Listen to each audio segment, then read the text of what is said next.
Maaf mengganggu Bapak, waktu Bapak sebentar di sini Pak. Saya Pak ada tugas dari pendidikan guru penggerak saya pada modul 31, yaitu mewawancarai Bapak selaku kepala sekolah di sini perihal mengenai Pak pengambilan keputusan yang sudah Bapak lakukan mungkin di sekolah di sini dengan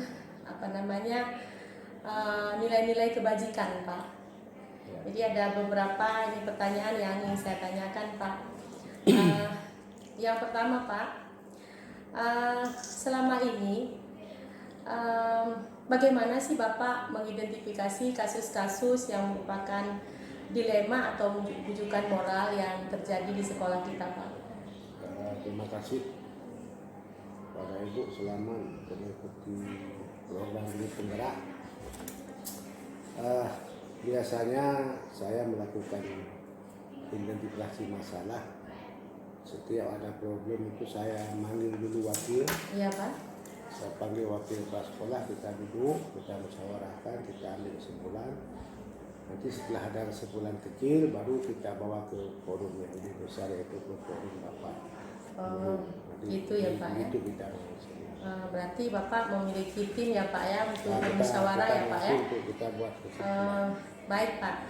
Kemudian pertanyaan selanjutnya Pak, bagaimana Bapak menjalankan pengambilan keputusan di sekolah Bapak, terutama untuk kasus-kasus di mana misalnya ada dua kepentingan yang benar-benar atau sama-sama mengandung nilai kebajikan Pak? Kita kan dalam mengambil kesimpulan kan ada namanya insting, iya, ada namanya perasaan. Jadi setelah kita bermusyawarah, kita timbang-timbang dengan insting, dengan pengetahuan yang kita miliki, mana kira-kira yang lebih penting untuk kita jalankan lebih dulu. Oh iya Pak. Jadi kita buat semacam urutan, semacam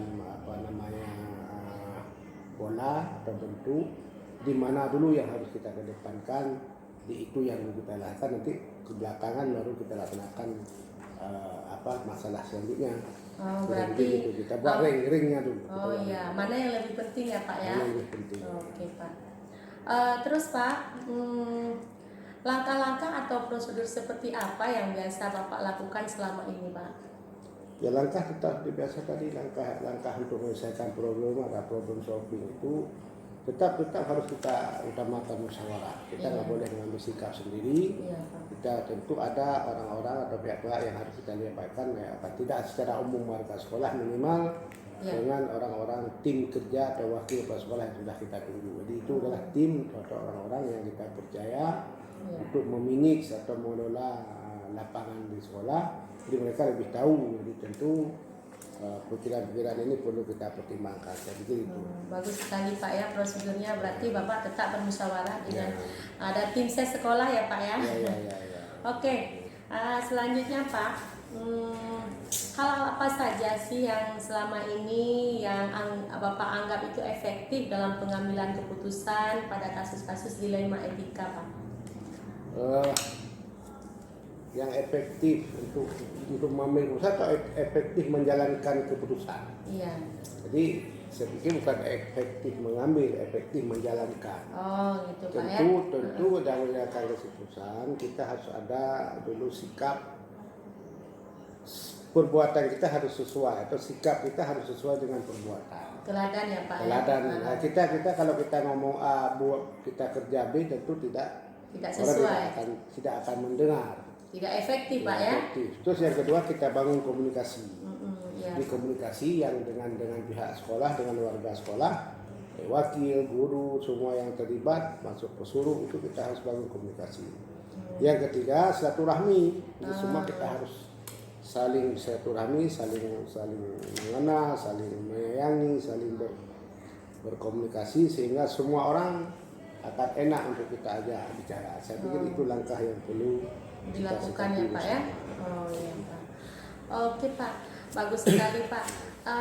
Ada nggak Pak tantangan selama ini dalam menghadapi kasus-kasus etika tersebut Pak? Di mana-mana masalah itu ada. Tentu kita tidak begini. Tidak bisa menafikan bahwa objek yang kita kelola adalah manusia. Manusia itu tentu pikirannya berbeda-beda. Jadi kalau ada orangnya 20 tentu pikirannya 21 kan. Iya, benar Jadi Pak. bagaimana satu ini yang pikirannya di di luar daripada jangkauan kita atau di luar daripada pikiran kita, maka mereka akan kita follow up atau akan kita tekan dengan pikiran orang ramai. Jadi orang ramai akan mengalahkan pikiran-pikiran yang kira-kira tidak searah dengan tujuan yang ingin kita laksanakan. Jadi orang ramai akan akan memberikan hukuman atau akan memberikan pertimbangan diri yang kita sendiri. Kalau kita sendiri yang memberikan, tentu nanti Iya. akan jadi musuh. Iya. Atau kita sendiri tidak bisa menghadapi, ya tentu dengan orang ramai kita buat kesepakatan sebelum muncul kita buat kesepakatan ada aturan, mari kita jalankan bersama aturan yang sudah kita buat itu. Jadi bila tidak ada yang setuju Pak, kita lakukan prinsip berarti individu itu melawan kelompok ya Pak ya ceritanya. Jadi gimana kesepakatan daripada kelompok gitu Pak ya. Kita jangan bangun komunikasi satu lawan satu, jadi harus satu lawan ramai. Kita harus bangun seperti itu. Oke ya. Iya baik Pak. Kemudian selanjutnya kalau misalnya ada masalah gitu Pak ya, dilema-dilema etika tersebut, dalam menganganinya itu apakah Bapak punya jadwal tersendiri Pak? Oh tidak, kita tidak, persoalan itu tidak terjadwal terjadi. Dia kalau kata bahasa itu dalam science manajemen atau manajemen berbasis sekolah, dia kita harus selesaikan masalah pas saat kejadian, kita nggak bisa lari dengan masalah. Begitu kejadian masalah makin cepat kita pada.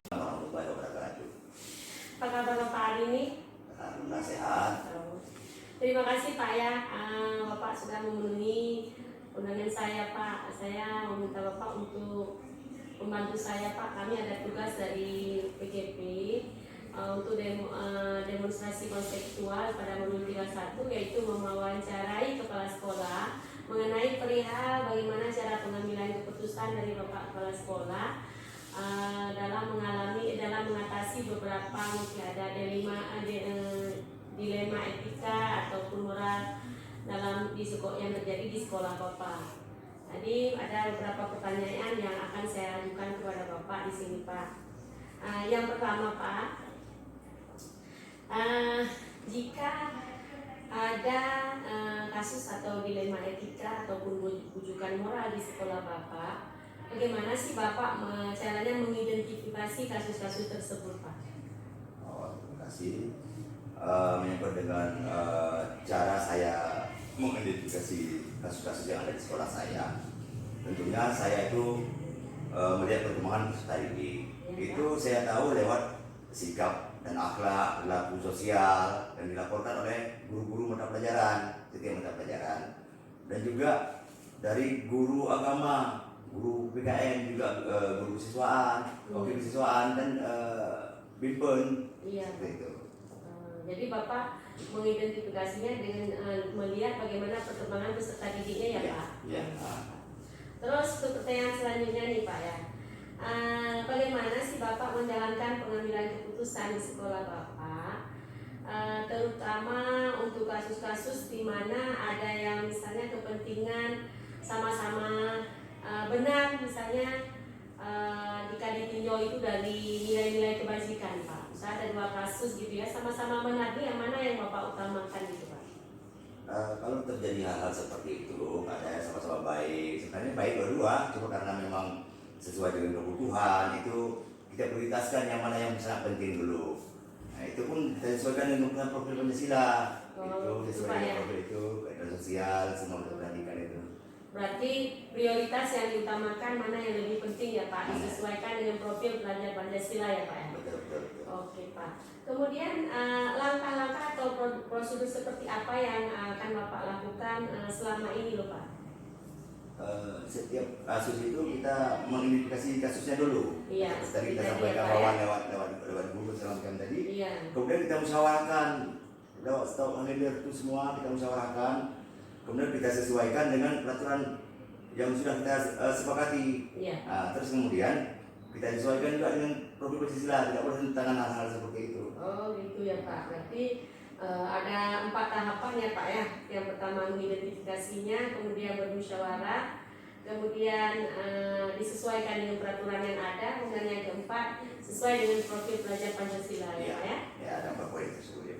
Oke Pak, kemudian selanjutnya ini hal apa saja yang selama ini Bapak anggap itu efektif sekali dalam pengambilan keputusan khususnya dalam kasus-kasus di dilema ini loh Pak? Dari semua itu yang perlu kita musyawarah sebenarnya ini dengan musyawarah itu kita buat efektif kita mengambil keputusan karena hasil kerjasama kita, kolaborasi semua stakeholder kita. Iya Pak, berarti cara yang paling efektif dengan musyawarah ya Pak ya. Oke Pak, kemudian hal apa saja yang selama ini yang bisa menjadi tantangan Pak dalam Bapak pengambilan keputusan Pak? Ada nggak Pak tantangan-tantangan yang Bapak hadapi Pak? Kalau tantangan yang kita hadapi tentunya terutama guru-guru tidak memahami tentang undang-undang perlindungan anak sehingga guru tidak berani melaporkan kepada kita sehingga kita tidak tahu apa yang harus kita ambil keputusan.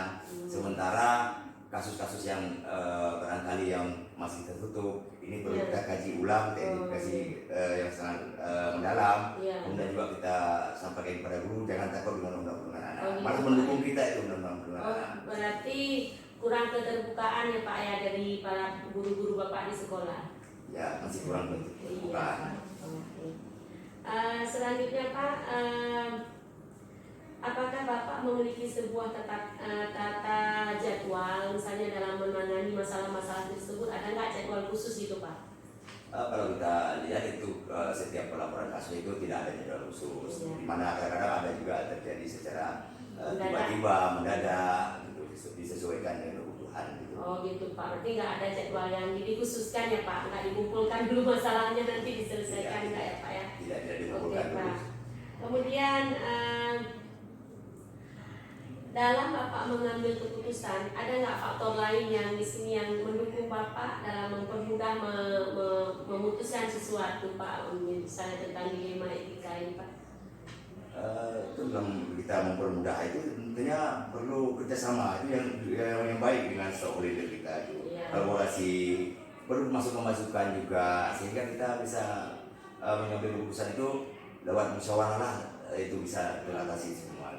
Berarti faktor yang mendukungnya itu adalah guru-gurunya ya Pak ya. Oke, yang terakhir nih Pak ya. Dari semua yang telah Bapak sampaikan tadi, pembelajaran apa yang bisa Bapak petik Pak dari dari Bapak pengambilan keputusan dalam dilema etika ini Pak? Dari apa yang telah saya sampaikan tadi, kita pengalaman di lapangan itu tentunya dalam suatu kasus itu perlu betul-betul teliti, benar-benar kita lakukan, yaitu yang pertama mengidentifikasi kasus, itu betul-betul harus sesuai. Kemudian kita perlu kerjasama tim, itu sangat diutamakan, atau lewat musyawarah. Karena itu tidak ada superman, tapi super tim, super tim. Yang bisa kita lakukan superman kan sendiri yang mainnya, gitu. Jadi harus seperti. Yang ketiga, kita melaksanakan sesuai dengan keputusan rapat atau aturan yang sudah kita sepakati. Nah, sesuai juga dengan profil Pancasila, itu yang kita tinggalkan. Karena Pancasila itu sudah mencakup semua apa-apa yang kita bisa proses di lapangan. Oh iya Pak, tapi dapat saya ambil ini Pak intisarinya dari yang Bapak sampaikan barusan. Berarti cara yang paling untuk mengatasi masalah di sekolah Bapak pertama adalah mengidentifikasinya Pak, kemudian membuat kerja tim, kemudian melaksanakan sesuai dengan keputusan rapat, itu Pak ya. Oke Pak, banyak sekali masukan yang dapat saya terima di sini Pak. Terima kasih atas waktunya buat saya Pak. Terima kasih sekali lagi. Assalamualaikum warahmatullahi wabarakatuh. Waalaikumsalam warahmatullahi wabarakatuh.